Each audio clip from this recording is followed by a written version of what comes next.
सप्तम श्रेणी छात्री आत्महत्या। गछरे रस्सी लगाई झुली पड़िले छात्री। परिवार लोके आनिले विद्यालय शिक्षक नारे हत्या अभियोग। किशोरीटीए बयस मात्र 12 वर्ष सप्तम श्रेणी रे पाठ पढ़ुथिले। हेले पाठ पढ़ुथिबा झियर मृत्यु आज परिवार को शोकाभिभूत कर देछि। भांगी देछि बापा माँ और परिवार स्वप्न। किए जानिथिला मध्याह्न भोजन खाइबाकू आसी झियो आत्महत्या करिबो बोली।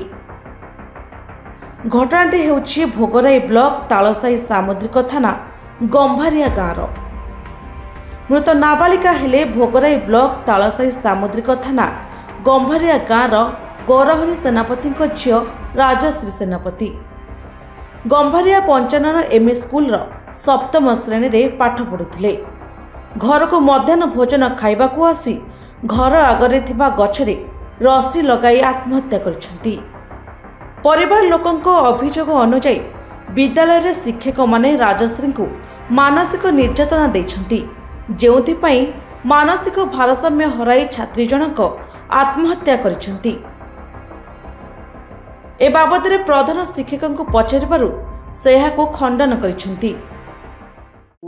55 प्राथमिक विद्यालय गंभार प्रधान शिक्षक बर्तन अच्छी सार मैंने शुणु मुझे मोर बर्तन बयस 60 है मार्च रिटायर्ड है। मो पाखे हजार हजार पिला पाठ पढ़ी जाए अंचल 5टा गाँव में। तेणु मुझे असाइन व्यवहार करी खराब व्यवहार करी सबन नुहे संपूर्ण मिथ्या। जाए ना कि वास्तव सत ईश्वर पाख सफल कर जाए ना कि आज जो घटन सी तो चली कौन जो घटना सी जानी मुझे जाए ना कहीपर ना से जाए ना से कथा कही हम ना कि गोटे 5 बेले से जो पिला क्लास 7 रू बाहर जोग्राफी क्लास पर से मत कहला सर मुझे खामी घर को जी एमडी पटे ना पाखे पिला आम से घर आउ डॉक्यूमेंट नौना दरखास्त नौना घर फोन भी करूनी पाखे तो 100 मीटर दूर ना मुझे झीआरी मैं नातुणी से कहली कहला भाई की मुझे भाईटा क्लास 1 पाठ पढ़े जाने आसला भाई बहन घर को आसिले स्कूल बैग अच्छे 2टा बेले सुनते पाइली जे एमती फासी। तेबे आश्चर्यजनक कथा हेउछि घटना संपर्क में पुलिस को खबर दिया जाइथिले सुद्धा वर्तमान पर्यंत पुलिस घटनास्थल में पहुंची नहीं, जहाकु नै असंतोष प्रकाश करिसेंती ग्रामवासी।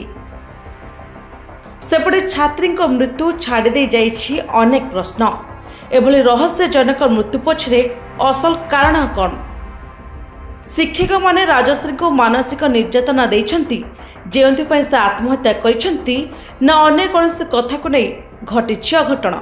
राति रे स्कूल पाखे प्रोग्राम होला कंपटीशन होला मो झील गीत गाँव जाइला गीत गाँव जाकि से थार तेणु सी खावा टाइम मुझे खाई नी मुझे आम गाँव में खाबार होता मुझे खावा आसते कहती से मास्टर बारंबार फोन करते सकाल 7टा बेले स्कूल जाइला से टिफिन आनते आशा मैडम कहते खाइबा खाइबा कौन आइलुनी ना बाबा खाई चावल मुझे खाई मत बाबा कहले जीतू सार कहते जीतू सार पर 12:45 नौरेखा पाक जाइए मैंने काका हेडमास्टर शिक्षक अच्छा नौर सेनापति तेणु सी कहते स्कूल घर मांस खाब गोटे बेले हारिक आइला तुम तो फास्ट भारी गोटे आसी गोटे 10-15 फाँसी लगे तुमरी वार्ड द्वार हो मो पु को घर छाड़ी तार छकी देखी माँ हिसाब ढुकी से चेयर लेके बाहर जाए स्कूल घटना मुझे धरिक छाड़ी शिक्षक 2 जन शिक्षक मछुआ जाइए जीवन जीतू सार नौर सेनापति स्कूल पे आइला हठात खाइते करते देखा छुआ ना छुआ को खोजा देखा छुआ ना स्कूल को जीने चार खोजी देखनी छुआ ना मोर रास्ता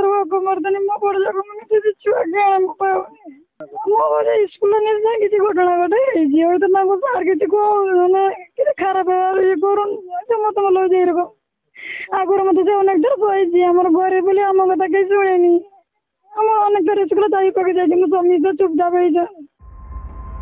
जलेश्वरु हरिपद गिरी रिपोर्ट निरपेक्ष न्यूज।